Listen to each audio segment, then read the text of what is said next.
What do you do when you are told nothing? When the only answer you get is silence?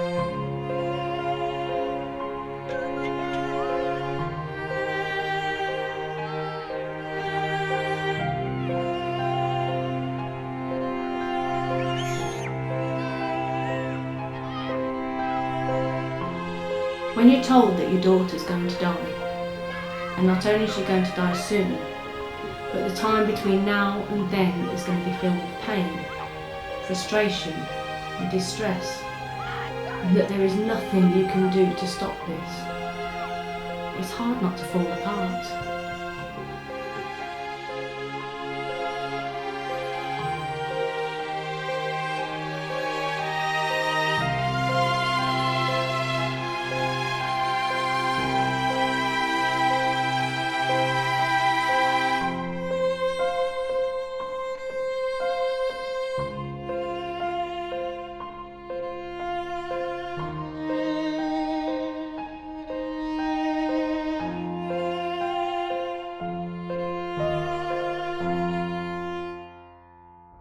The carer's not turned up again.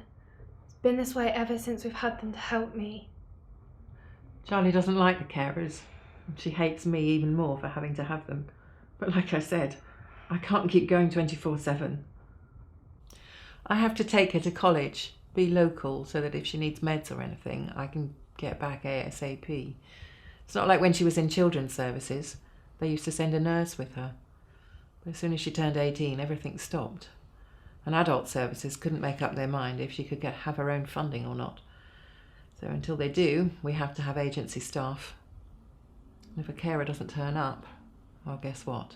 Charlie doesn't get to go to college.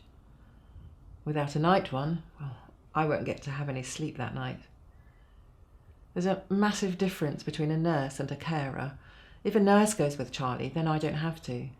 But if a carer goes, then I do too. With her own funding, we could employ who we wanted, train them to do the meds, etc. Maybe then she'll be able to invite her friends round, or invite them out. And maybe they might come. Can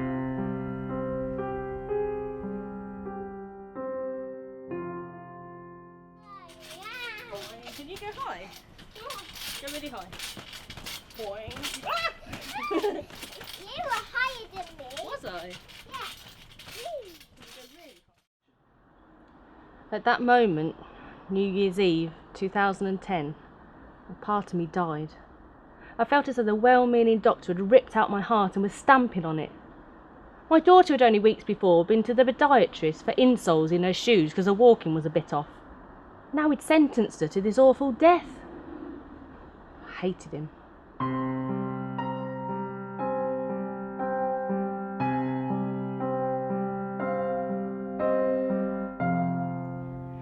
At 12 days old, Thomas had woken for his 6 a.m. feed, but then was really unsettled before falling back to sleep.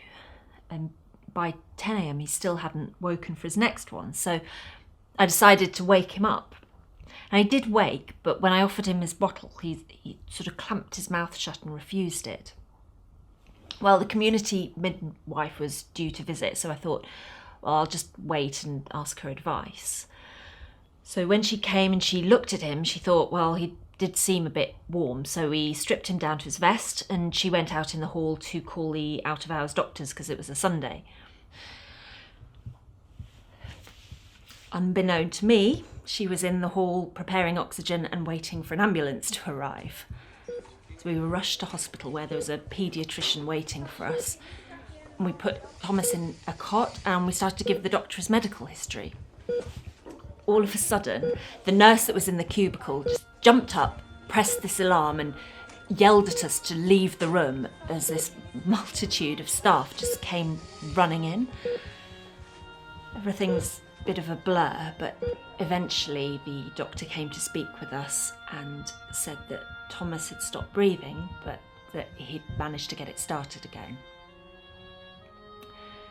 But my son stopped breathing again.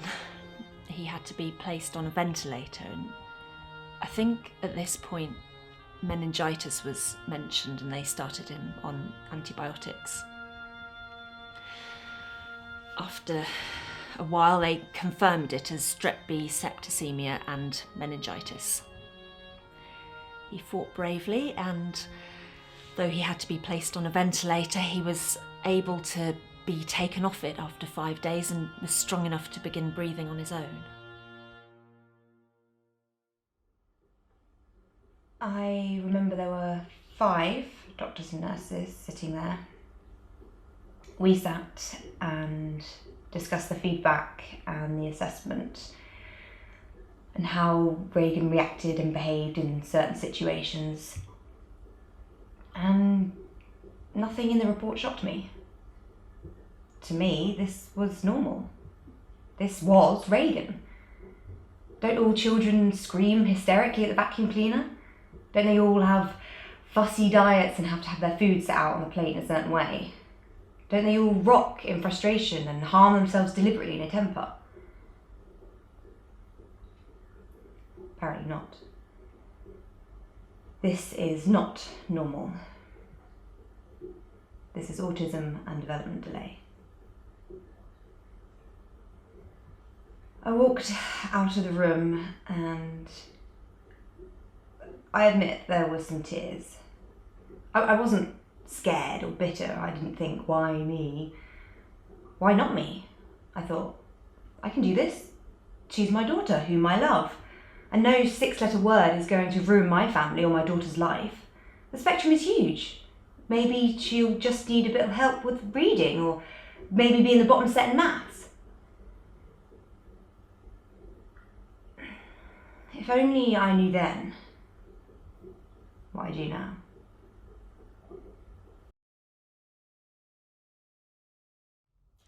It's been hard trying to meet all of Charlie's needs, for her to be accepted and have friends, and for her to fulfil her dream of becoming an actress. Depends what Charlie's organised, whether she wants me there or not. You blend in with the adults. When she goes to drama group or anywhere, she doesn't want me there. She wants a carer who looks and acts a bit like her, not one that looks like her mum. What's she going to be, Charlie? When I'm older, Yes. same dream, wheelchair actress. I can't wait for that day, Charlie. You know your consultant said he'd give you a reference for drama school. He said he's certain he'll see you on the stage. Hush, little baby, don't say a word. Mama's gonna buy you a mockingbird. And if that mockingbird don't sing, Mama's gonna buy you a diamond ring. We'd learnt through our adoption training, and indeed through adopting Poppy, that structure and routine were what were needed for a child to feel safe. Although we felt anything but that, we had to ensure that Poppy remained happy and secure. We decided on that awful journey home that there were to be no tears in front of Poppy. She was too young to understand what was going on, which was a blessing. Just carry on as normal. And that's what we did. Poppy continued to go to preschool, Andy continued to go to work, and I continued being pregnant. On the one hand, I was busy preparing myself for the birth of our second child, and on the other, I was trying to prepare myself to lose my first. I never understood how soul-destroying that was going to be. Your first child takes a part of you. It's not a choice. You're just completely vulnerable to their every cry and their every need. And I knew, as Poppy's life would fade away, that part of my heart that I'd given to her would fade away too, and it wouldn't be passed on to anyone else ever again. Thomas then started having problems with seizures, but he continued to get stronger every day, and eventually, after 3 weeks we were finally able to take him home. Eventually, Thomas had to have a shunt fitted to drain the fluid from his brain into his stomach. The risks were so high, but he wouldn't survive without it. Thankfully, the operation went well and he was soon back home again. I think we always knew that he was going to have problems, but we were going to do all we could to encourage and help him. You know, Thomas met all the developmental milestones just a bit later than most. So he couldn't sit unaided until he was nearly 2. But just after 2, he started shuffling around on his bottom, which was so exciting. Obviously, walking was not going to be easy, but we persevered with it. And when he was 4, he got this rollator to learn to walk with. Now, we were told it would take months, but Tom had other ideas. And within a week, he had mastered it.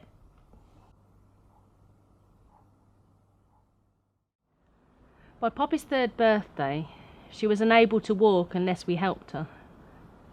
We had a fantastic input from an amazing medical team, paediatricians, OTs, the works, all keen for us to be well involved and supported. Although it was helpful having these visits from the various professions, it was like having your life played out in front of strangers, as they're entrusted with your emotions and sometimes your darkest thoughts and fears. Our 2nd child was born after the horrific months following Poppy's diagnosis. Poppy wasn't to blame for the stress her illness caused, but there was a lot of it. I became ill with preeclampsia. Something had to give, and it was the pregnancy. Our 2nd daughter was born 8 weeks early, weighing just £3 2 ounces. Poppy was ecstatic. She knew that she was a big sister and had even named her Rosie. Rosie had to stay in hospital for a month or so to put on weight and get stronger. And so during this time, my husband and I had to divide our time equally between the 2 girls. It was exhausting. There was just no other way. Both girls needed us. By the time Rosie was able to come home, Poppy couldn't sit up unless we propped her up with pillows, which we did so she could hold her newborn sister. Our 2 girls together. A beautiful sight to see. Over the following 18 months, Reagan lost her speech and her relationship with me. I was no longer a mummy. I became a carer, a machine, there just to provide a function. I wasn't there to hug or kiss when she was upset because autism had made me redundant. Reagan's consultant offered me a course to help me deal with her. I didn't want to go. I didn't want somebody telling me I was doing my job as a mother wrong. But I trusted the consultant, so agreed to go. The consultant turned out to be my saving grace. The course changed everything. I let my barriers down with Reagan. No matter how many times she pushed me away, I kept showing her praise and affection and kisses to show her that it's okay to love. Reagan and I grew close. We learned Makaton Sign Language together to open up lines of communication. She started to talk more and things just got easier. On Charlie's 18th birthday, we organised a party for her, but none of her college friends came. Charlie was obviously very upset. I remember her consultant called and asked how she was doing. I told him she was fine, back at college preparing for exams next year. He said he had a surprise for Charlie, a part in a play that he thought she would be perfect for. He asked me not to mention anything to Charlie just yet, as it wasn't definite and he didn't want to shatter her dreams until he could confirm. Oh, I was so excited for her. Charlie arranged another night out, at the bowling alley this time, instead of at home, to see if that made a difference.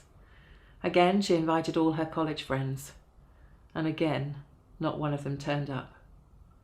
The reason they gave was that they didn't want to stay at the bowling alley.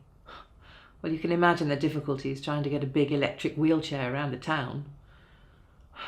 Well, she seemed happy enough, but she did spend a lot of time on her own, at home, writing songs on her laptop. Mostly about how invisible she was. Broke my heart, really.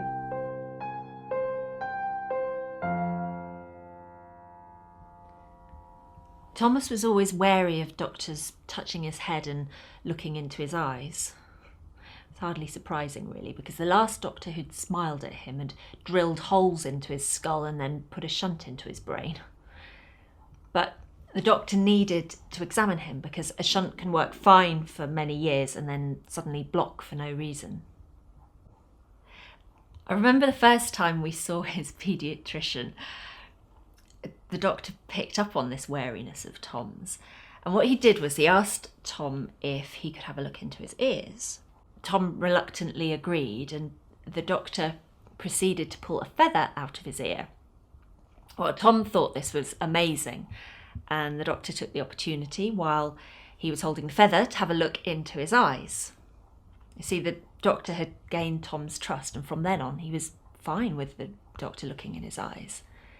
The only problem was that at the start of every consultation, Tom would demand that the doctor have a look in his ears and find something in there.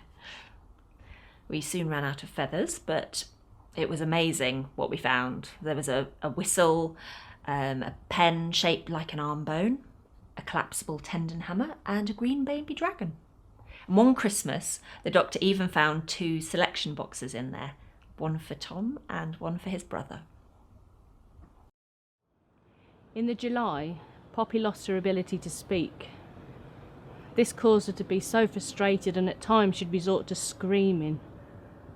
But by mid-July, the screams changed. She was in pain, and we were told she'd experienced perceived pain, but nothing prepared me for that blood-curdling screaming that would become constant through the next months.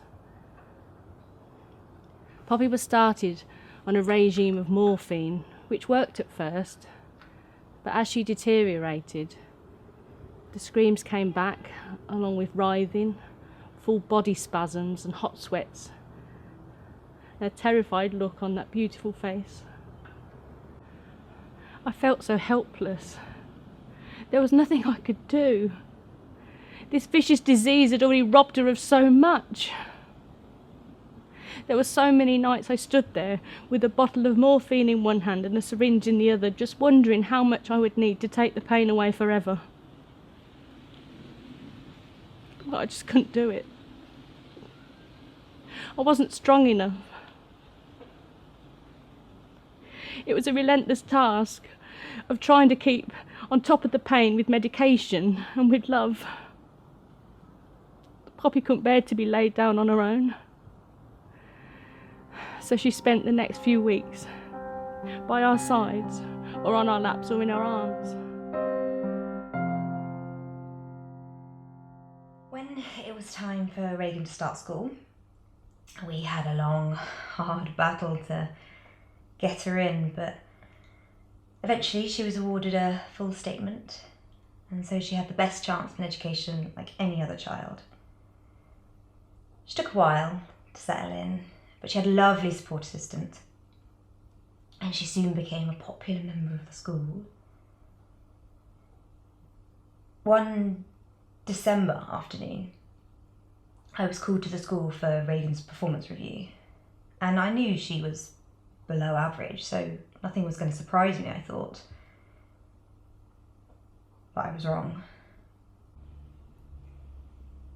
The head teacher greeted me with a strained face. He put his hand on my shoulder, reassuringly. "We are sorry," he said. "We cannot meet your daughter's needs here. She needs a specialist setting. We need to find her a new school as soon as possible, really."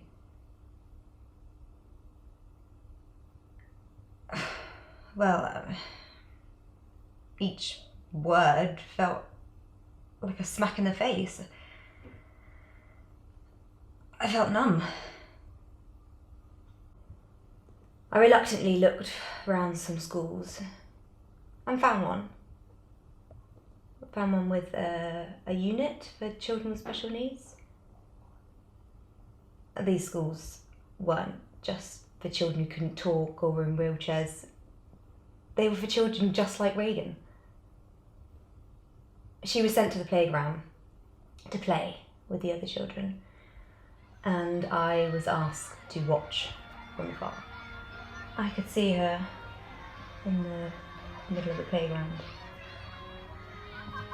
panic-stricken and crying and searching frantically for a face she recognised. I stood there, watching her, helpless. I tried not to appear like a hormonal wreck in front of the teacher, but the more she cried, the more I cried. I just wanted to grab her and run. When we got home, I tried to reassure her that she would grow to love her school. She would learn to do things the other children could do, like to read and write. And she started to warm to the idea. So did I. Over the years, it was up and down with Thomas. He suffered with severe headaches and sickness. The GP said it was just migraine, but I wasn't convinced. So we got in touch with his consultant, who arranged a scan immediately, and the scan confirmed that his shunt was not working. So they organised a replacement, but Tom didn't seem to recover well from the operation, so he was rushed back into theatre, where they found that the valve that had been inserted had moved and wasn't draining any fluid. After that, he seemed to do much better, but it was only later that we realised just how close we had come to losing Thomas again. He could so easily have lost the skills that he'd just taken so long to learn. It was such a relief. Incredibly, he made a full recovery with no lasting damage. Last March, he had to undergo more surgery, this time on his hips and his pelvis, which was essential because otherwise he could have lost the ability to walk altogether. But once again, Thomas battled through. He was given an award by the NCC for the sheer grit and determination he has shown. It's an award for outstanding personal achievement. Thomas is an inspiration to us all.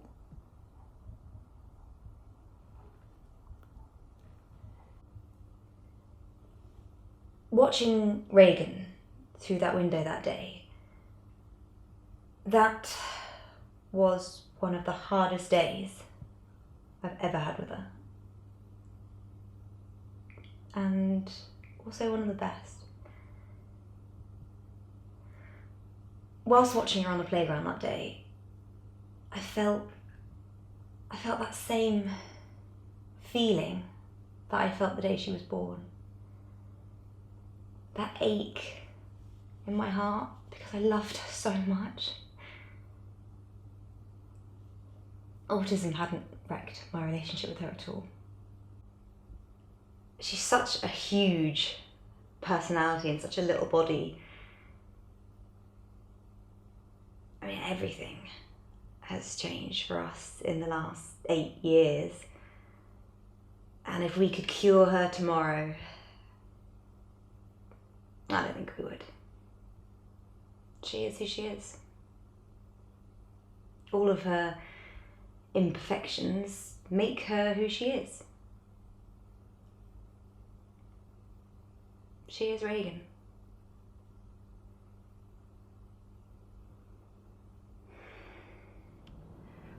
The last few weeks of Poppy's life were spent in a hospice, a haven in which we were able to be a family, but the stress of Poppy's medication handed over to a great team of doctors and nurses.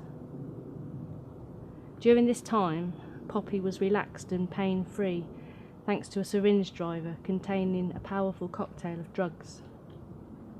She drifted in and out of consciousness as she slowly started to slip away from us.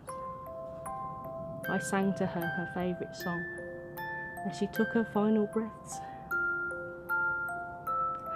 Poppy died on the 18th of December at 7:20 a.m. in our arms.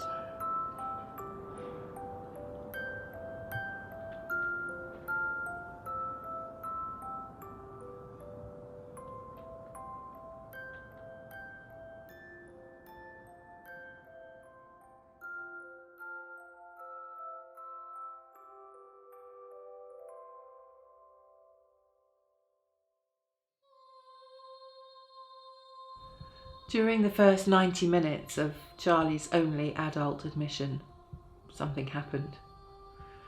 My guess is that she touched the reality of adult transitional services. I didn't like it.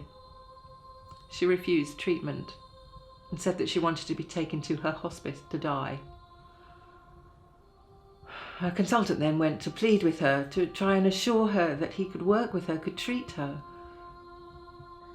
I've been fighting this all my life, Doctor. I've had enough.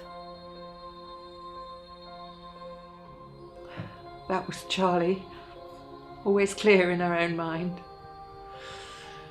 And as she wished, she was moved to the hospice the following day. She said they could do what they liked, that she'd take any medicine they gave her, but she'd never attend another adult ward again.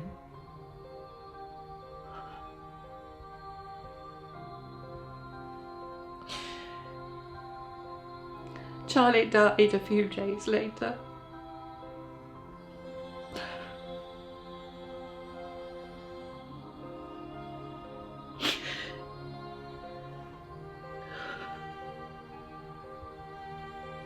It gives me some comfort that a few hours before she died, she shared a glass of wine with her consultant. She trusted him. He'd done so much for her, well above and beyond what was expected. At her funeral, all her classmates were there. Her consultant and I were absolutely fuming.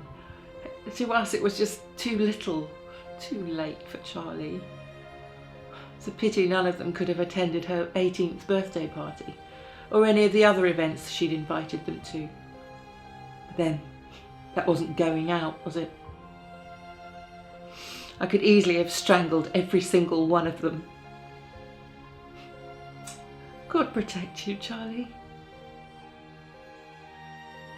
After a year of watching Poppy go from a strong, independent young girl, full of will and hope, to the shell of the person she had become, the overriding feeling I had, apart from anything else, was relief.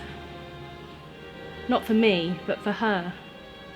Relief knowing that she'll never ever experience another ounce of pain is what keeps me going. Poppy taught me to have strength, to look after her in her pain, to get by on little or no sleep. She taught me that life is for living, and so for her, I'll carry on.